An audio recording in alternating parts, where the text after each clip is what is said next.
ವೇದಿಕೆ ಮೇಲಿರುವ ಎಲ್ಲ ಗಣ್ಯರಿಗೂ ಇದು ಪ್ರಜಾಪ್ರಭುತ್ವದ ಕರಾಳ ದಿನ ಆಚರಣೆ ಮಾಡ್ತಾ ಇದ್ದೀವಿ.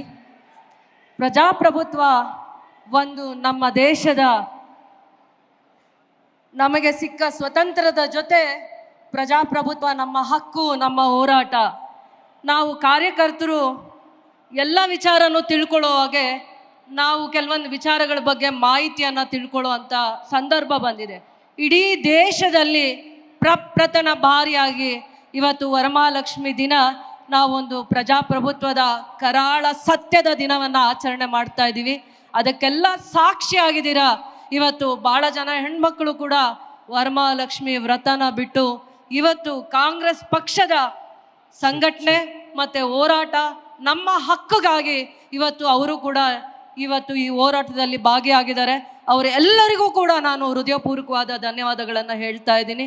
ನಮ್ಮ ನಾಯಕರ ನಡೆ, ನಮ್ಮ ನಾಯಕರ ಉದ್ದೇಶ, ನಮ್ಮ ನಾಯಕರ ಆಲೋಚನೆ ಮತ್ತು ಅವರ ನಾಯಕರ ಶಕ್ತಿ ತುಂಬುವ ಕಾರ್ಯಕರ್ತರಾಗಿ ಇವತ್ತು ನಾವು ಬಹಳ ಶಿಸ್ತಿನಿಂದ ಇವತ್ತು ಪ್ರಜಾಪ್ರಭುತ್ವದ ಕರಾಳ ದಿನ ಆಚರಣೆ ಮಾಡಲಿಕ್ಕೆ ಇವತ್ತು ಸಂಘಟನೆ ಆಗಿದ್ದೀವಿ.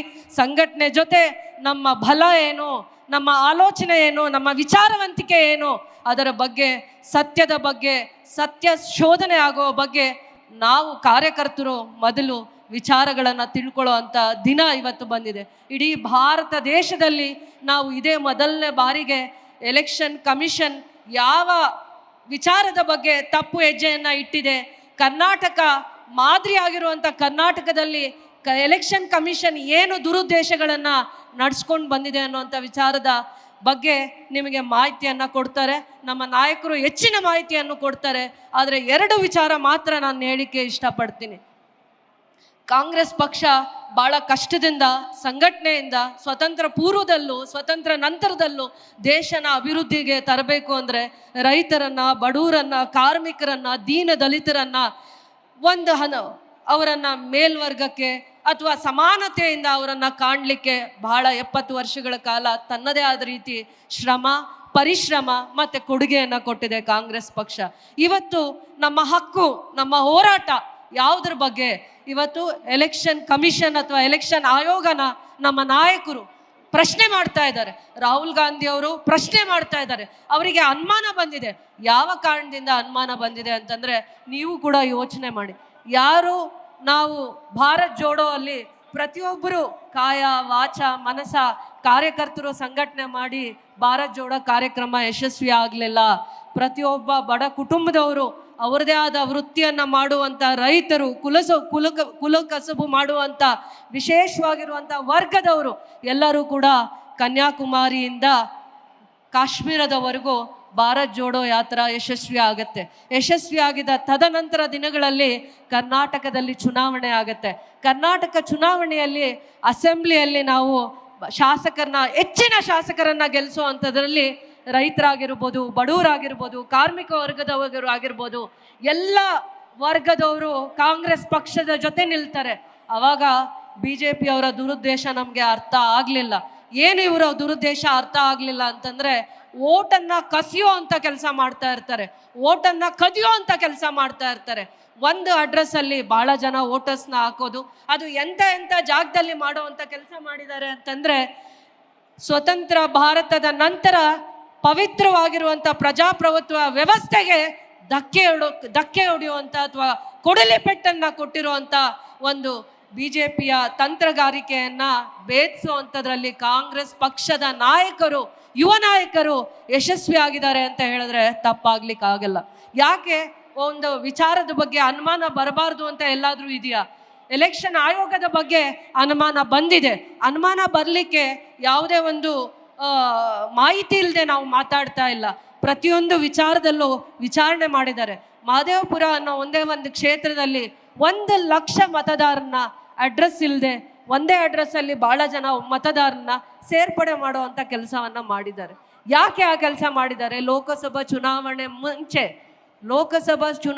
ಮುಂಚೆ ಭಾಳ ಜನ ಮತದಾರರನ್ನ ಸೇರ್ಪಡೆ ಮಾಡುವಂಥ ಕೆಲಸವನ್ನು ಮಾಡಿದ್ದಾರೆ. ಬರೀ ಮಹದೇವಪುರ ಒಂದು ಕ್ಷೇತ್ರದಲ್ಲಿ 1 ಲಕ್ಷ ಮತದಾರರನ್ನ ಸೇರ್ಪಡೆ ಮಾಡಿದ್ದಾರೆ ಅಂದರೆ ಇಡೀ ಕರ್ನಾಟಕ ರಾಜ್ಯದಲ್ಲಿ ಎಷ್ಟು ಆ ರೀತಿಯ ಮತದಾರನ ಸೇರ್ಪಡೆಯನ್ನು ಮಾಡಿರ್ತಾರೆ. ಯಾರಿಗೆ ಅಡ್ರೆಸ್ ಇರಲ್ಲ, ಯಾರಿಗೆ ತಂದೆ ಹೆಸರು ಇರಲ್ಲ, ಯಾರಿಗೆ ಬೇರೆ ಬೇರೆ ರಾಜ್ಯದಲ್ಲಿ ಮತ ಇರುತ್ತೆ ಅಂಥವ್ರನ್ನ ಕರ್ನಾಟಕ ರಾಜ್ಯದಲ್ಲಿ ಮತವನ್ನು ಕೊಡ್ತಾರೆ. ಝೀರೋ ಅಡ್ರೆಸ್ ಇರುತ್ತೆ, ತಂದೆ ತಾಯಿಯ ಅಡ್ರೆಸ್ ಇರಲ್ಲ. ಇಂಥದನ್ನೆಲ್ಲ ಸೇರಿ ಒಂದು 5 ಥರ ಮ್ಯಾನಿಪ್ಯುಲೇಟ್ ಮಾಡ್ತಾ ಮತದಾರನ ಇವರು ಒಂದು ಅಸೆಂಬ್ಲಿಯಲ್ಲಿ ಒಂದು ಶಾಸಕರು ನಿಲ್ಲುವಂಥ ಜಾಗದಲ್ಲಿ, ಮಹದೇವಪುರ ಅನ್ನೋ BJP ಅಭ್ಯರ್ಥಿ ಗೆಲ್ಲುವಂಥ ಜಾಗದಲ್ಲಿ 1 ಲಕ್ಷ ಮತದಾರನ ಸೇರ್ಪಡೆಯನ್ನು ಮಾಡ್ತಾರೆ.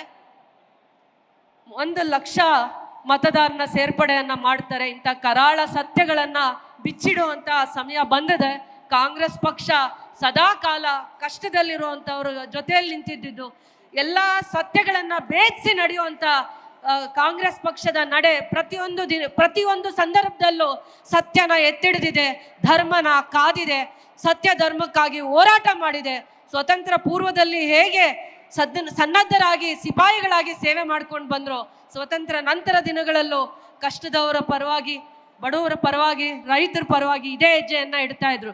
ಆದರೆ ಯಾವತ್ತು ಸತ್ಯವನ್ನು ಮಾತಾಡ್ತಾರೆ ಅವರ ಧ್ವನಿಯಾಗಕ್ಕೆ ಬಿಡಲ್ಲ. ಯಾಕೆ ಅಂತ ಒಂದೇ ಒಂದು ವಿಚಾರನ ನಾನು ಹೇಳಲಿಕ್ಕೆ ಇಷ್ಟಪಡ್ತೀನಿ. ಯಾರು ಕಾಂಗ್ರೆಸ್ ಪಕ್ಷದಲ್ಲಿ ನಿಷ್ಠಾವಂತರಾಗಿ ಕೆಲಸ ಮಾಡ್ತಾ ಇರ್ತಾರೆ ಅವರಿಗೆ ಇಡಿ ನೋಟಿಸನ್ನು ಕೊಡ್ತಾರೆ, ಅವ್ರನ್ನ ಚುನಾವಣೆ ಸಂದರ್ಭದಲ್ಲಿ ಅರೆಸ್ಟ್ ಮಾಡ್ತಾರೆ. ಅದಕ್ಕೆ ಒಂದೇ ಒಂದು ನಿಮಗೆ ಸತ್ಯವಾಗಿರುವಂಥ ನಿದರ್ಶನ ಹೇಳ್ಬೇಕಂದ್ರೆ, ನಮ್ಮ ಪಕ್ಷದ ನಾಯಕರು DK ಶಿವಕುಮಾರ್ ಅವರನ್ನು ಇಡಿ ಅವರು ಅರೆಸ್ಟ್ ಮಾಡಾದ್ಮೇಲೆ ಮಾನಸಿಕವಾಗಿರುವಂಥ ಕಿರುಕುಳವನ್ನು ಕೊಡ್ತಾರೆ. ಅವರ ತಾಯಿಯವರನ್ನ ಚುನಾವಣಾ ಅಧಿಕಾರಿಗಳು ಅಂದರೆ ಇಡಿ ಅವರು ನೋಟಿಸ್ ಕೊಟ್ಟು ವಿಚಾರಣೆಗೆ ಕಳೀತಾರೆ. ಭವಿಷ್ಯವನ್ನು ಕಟ್ಟಿರುವಂಥ ಮಗಳನ್ನು ವಿಚಾರಣೆಗೆ ಕರೀತಾರೆ. ಇಂಥವ ದುರುದ್ದೇಶದ ನಡೆಗಳನ್ನು BJP ಸರ್ಕಾರದಲ್ಲಿ ಆಗ್ತಾ ಇದೆ. ಅಲ್ಲಲ್ಲಿ ಅಲ್ಲ, ನಮ್ಮ ಕರ್ನಾಟಕದಲ್ಲೇ ಇಂಥ ಸತ್ಯದ ನಿದರ್ಶನಗಳು ಮಾಡ್ತಾ ಬಂದಿದ್ದಾರೆ. ಯಾರು ಪಕ್ಷದ ಶಿಸ್ತಿನ ಸಿಪಾಯಿ ಇರ್ತಾರೆ ಅವರಿಗೆ ಎಂಥ ಕಿರುಕುಳವನ್ನು ಕೊಡ್ತಾರೆ ಅನ್ನುವಂಥದ್ದನ್ನು ನಾವು ಕಣ್ಣಲ್ಲಿ ನೋಡಿದ್ದೀವಿ. ಯಾವತ್ತೂ ಚರಿತ್ರೆಯಲ್ಲಿ ಪಕ್ಷಕ್ಕೆ ನಿಷ್ಠಾವಂತರಾಗಿರೋರನ್ನ ಯಾವ ರೀತಿ ಅವರಿಗೆ ಭಯ ಇಡ್ಬೋದು, ಯಾವ ರೀತಿ ಅವರಿಗೆ ಶೋಷಣೆ ಮಾಡ್ಬೋದು ಅನ್ನುವಂಥ ವಿಚಾರಗಳಲ್ಲಿ ಒಂದು ನಮಗೆ ನಮ್ಮ ಕಣ್ಣು ಮುಂದೆ ಕಂಡಂಥ ಕರಾಳವಾಗಿರುವಂಥ ಸತ್ಯ, DK ಶಿವಕುಮಾರ್ ಅವರನ್ನು, ಪಕ್ಷದ ನಾಯಕರನ್ನು ಇಡಿ ಅನ್ನೋ ವ್ಯವಸ್ಥೆ ಸಂಸ್ಥೆ ಯಾವ ರೀತಿ ಕಿರುಕುಳವನ್ನು ಕೊಟ್ಟಿದೆ ಅಂತ ನೋಡಿ. ಅದಾದಮೇಲೆ ಸುಪ್ರೀಂ ಕೋರ್ಟ್ ಜಸ್ಟಿಸ್ ಅವರು ಇವತ್ತು ರಾಜಕೀಯವಾಗಿರುವಂಥ ವ್ಯಕ್ತಿಗಳ ಬಗ್ಗೆ ಮಾತಾಡ್ತಾ ಇದ್ದಾರೆ. ಎಲ್ಲೂ ಕೂಡ ಸುಪ್ರೀಂ ಕೋರ್ಟಲ್ಲಿರುವಂಥ ಜಡ್ಜಸ್ ಮಾತಾಡಲ್ಲ, ಪೊಲಿಟಿಸೈಸ್ ಮಾಡಲ್ಲ. ಆದರೆ ಇವತ್ತು ಸುಪ್ರೀಂ ಕೋರ್ಟ್ ಜಡ್ಜ್ ಅವರು ಮಾತಾಡ್ತಾರೆ. ನಮ್ಮ ಹಕ್ಕನ್ನು, ನಮ್ಮ ಹೋರಾಟವನ್ನು, ನಮ್ಮ ನಾಯಕರ ನಡೆಯನ್ನು ಪ್ರಶ್ನೆ ಮಾಡುವಂಥ ಸುಪ್ರೀಂ ಕೋರ್ಟ್ ಜಡ್ಜ್ ಇವತ್ತು ಯಾಕೆ ಮಾತಾಡ್ತಾರೆ? ನ್ಯಾಯಾಂಗ ವ್ಯವಸ್ಥೆಯನ್ನು, ಮೀಡಿಯಾವನ್ನು, ಯಾರ್ಯಾರು ಪಕ್ಷಕ್ಕೆ ನಿಷ್ಠಾವಂತರಾಗಿ ನ್ಯಾಯನೀತಿಯಿಂದ ಕೆಲಸ ಮಾಡ್ತಾರೆ ಅವರನ್ನು ಶೋಷಣೆ ಮಾಡುವಂಥ ಪಕ್ಷ ಯಾವುದಾದ್ರೂ ಇದ್ದರೆ ಅದು BJP ಪಕ್ಷ. ಇಡೀ ಭಾರತ ದೇಶದಲ್ಲಿ ನಿಮ್ಮ ಶೋಷಣೆ ಜಾಸ್ತಿ ಆಗಿದೆ.